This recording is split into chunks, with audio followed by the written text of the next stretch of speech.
ലോകം മറ്റൊരു യുദ്ധഭീതിയുടെ നിഴലിലാണ്.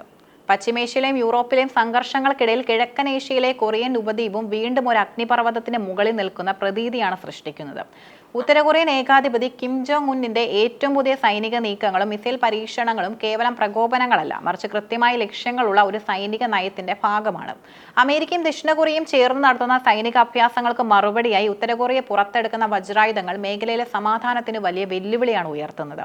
2026 മാർച്ചിലെ ഈ കാലയളവിൽ ഉത്തര കൊറിയ നടത്തിയ മിസൈൽ വിക്ഷേപണങ്ങൾ ലോകത്തെ അമ്പരപ്പിക്കുന്നതാണ്. ഒരേ സമയം 10ലധികം മിസൈലുകളാണ് തലസ്ഥാനമായ പ്യോങ്യാങ്ങിന് സമീപത്തു നിന്നും വിക്ഷേപിക്കപ്പെട്ടത്. ഇവയിൽ ഏറ്റവും പ്രധാനപ്പെട്ടത് 600 mm മൾട്ടിപ്പിൾ റോക്കറ്റ് ലോഞ്ചറുകളാണ്. ഈ റോക്കറ്റ് ലോഞ്ചറുകൾക്ക് 350 മുതൽ 420 കിലോമീറ്റർ വരെ ദൂരപരിധിയിലുള്ള ലക്ഷ്യങ്ങളെ തകർക്കാൻ സാധിക്കും. അതായത് ഉത്തര കൊറിയൻ അതിർത്തിയിൽ നിന്നും തൊടുത്തുവിട്ടാൽ ദക്ഷിണ കൊറിയയുടെ തലസ്ഥാനമായ സിയോളും പ്രധാന സൈനിക കേന്ദ്രങ്ങളും നിമിഷങ്ങൾക്കുള്ളിൽ ചാരമാക്കാൻ ഇതിന് ശേഷിയുണ്ട്.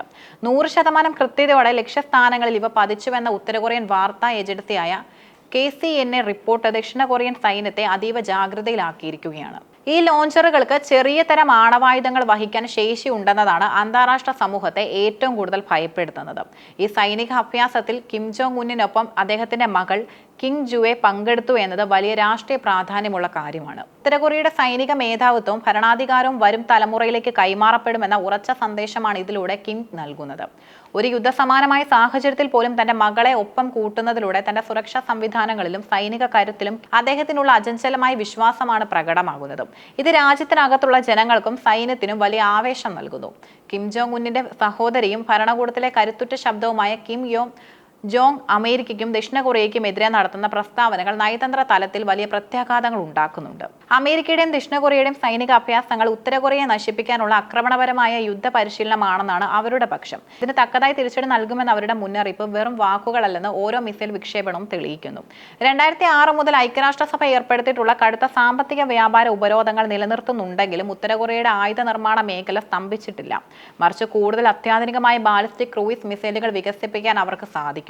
റഷ്യയുമായി ഉത്തര കൊറിയ സ്ഥാപിച്ചിട്ടുള്ള പുതിയ സൈനിക സഖ്യം ഇതിന് വലിയ തുണയാകുന്നുണ്ടെന്ന് പാശ്ചാത്യ രാജ്യങ്ങളും ആരോപിക്കുന്നു. വിഭവങ്ങളുടെ ദൗർബല്യം നേരിടുമ്പോഴും ആയുധശേഷി വർദ്ധിപ്പിക്കുന്നത് തങ്ങളുടെ പരമാധികാരം സംരക്ഷിക്കാൻ അനിവാര്യമാണെന്നാണ് കിം ജോങ് ഉന്നിന്റെ നിലപാട്. അമേരിക്കൻ രാഷ്ട്രീയത്തിൽ വീണ്ടും ഡൊണാൾഡ് ട്രംപിന്റെ സാന്നിധ്യം ശക്തമാകുന്നതോടെ കൊറിയൻ ചർച്ചകൾ പുതിയ ഘട്ടത്തിലേക്ക് നീങ്ങുകയാണ്. ദക്ഷിണ കൊറിയൻ പ്രധാനമന്ത്രി കിം മിൻ സിയോക്കുമായും ട്രംപ് നടത്തിയ കൂടിക്കാഴ്ച വരാനിരിക്കുന്ന വലിയ മാറ്റങ്ങളുടെ സൂചനയാകാം. കിം ജോങ് ഉന്നുമായി നേരിട്ട് സംസാരിക്കാൻ ട്രംപ് താൽപര്യം പ്രകടിപ്പിച്ചതും ശ്രദ്ധേയമാണ്. മുൻപ് സിംഗപ്പൂരിലും വിയറ്റ്നാമിലും നടന്ന ഉച്ചകോടികൾ പരാജയപ്പെട്ടെങ്കിലും ട്രംപിന്റെ പുതിയ സമീപനം മേഖലയിലെ സംഘർഷം കുറയ്ക്കുമോ എന്നത് കണ്ടറിയണം.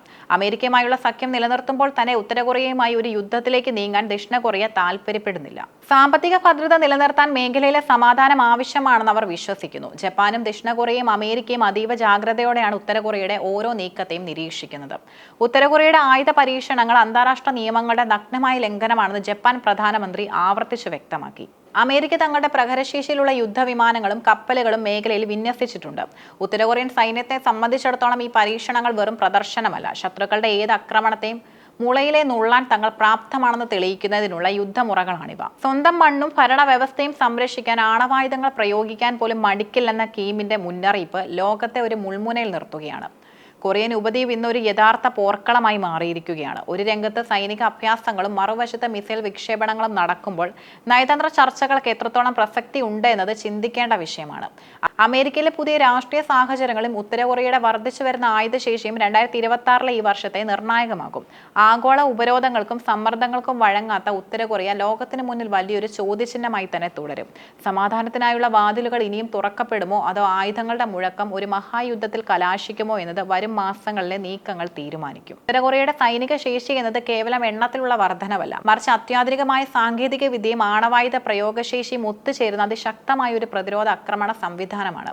ലോകത്തിലെ ഏറ്റവും വലിയ 4ാമത്തെ സൈന്യമുള്ള ഉത്തര കൊറിയയുടെ പ്രധാന കരുത്ത് അവരുടെ മിസൈൽ സാങ്കേതിക വിദ്യയാണ്. ഇതിൽ ഏറ്റവും ഭയപ്പെടുത്തുന്നത് ICBM അഥവാ ഭൂഖണ്ഡാന്തര ബാലിസ്റ്റിക് മിസൈലുകളാണ്. ഇവയ്ക്ക് അമേരിക്കയുടെ പ്രധാന നഗരങ്ങളെ പോലും ലക്ഷ്യം വെക്കാൻ ശേഷിയുണ്ട്.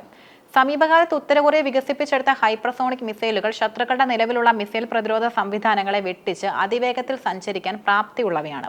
ദക്ഷിണ കൊറിയയെ ലക്ഷ്യം വെച്ച് വിന്യസിച്ചിരുന്ന 600 mm മൾട്ടിപ്പിൾ റോക്കറ്റ് ലോഞ്ചറുകൾ നിമിഷങ്ങൾക്കുള്ളിൽ ലക്ഷ്യസ്ഥാനങ്ങളെ തകർക്കാൻ ശേഷിയുള്ളവയാണ്. കൂടാതെ കടലിനടിയിൽ നിന്നും മിസൈലുകൾ വിക്ഷേപിക്കാൻ കഴിയുന്ന SLM-BM സാങ്കേതിക വിദ്യയും ഉത്തര കൊറിയ കൈവരിച്ചിട്ടുണ്ട്. ഏകദേശം 40 മുതൽ 50 വരെ ആണവ പോർമുനകൾ ഉത്തര കൊറിയയുടെ പക്കൽ ഉണ്ടെന്നാണ് അന്താരാഷ്ട്ര നിരീക്ഷകർ വിലയിരുത്തുന്നത്. ഇത് പ്രയോഗിക്കാനുള്ള വിക്ഷേപണ വാഹനങ്ങളും അവർക്ക് സ്വന്തമായുണ്ട്. കൂടാതെ ലോകത്തിലെ തന്നെ കരുത്തുറ്റ സൈബർ സൈന്യവും ഉത്തര കൊറിയയ്ക്കുണ്ട്. അന്താരാഷ്ട്ര തലത്തിലുള്ള സാമ്പത്തിക ഉപരോധങ്ങളെ മറികടക്കാൻ ഇവർ വലിയ തോതിലുള്ള സൈബർ ആക്രമണങ്ങൾ നടത്താറുമുണ്ട്. ചുരുക്കത്തിൽ പരമ്പരാഗത യുദ്ധമുറകൾക്കൊപ്പം അത്യാധുനിക ആണവ സൈബർ ശേഷിയും ഒത്തുചേരുന്നതാണ് കിം ജോങ് ഉന്നിന്റെ സൈനിക കരുത്ത്.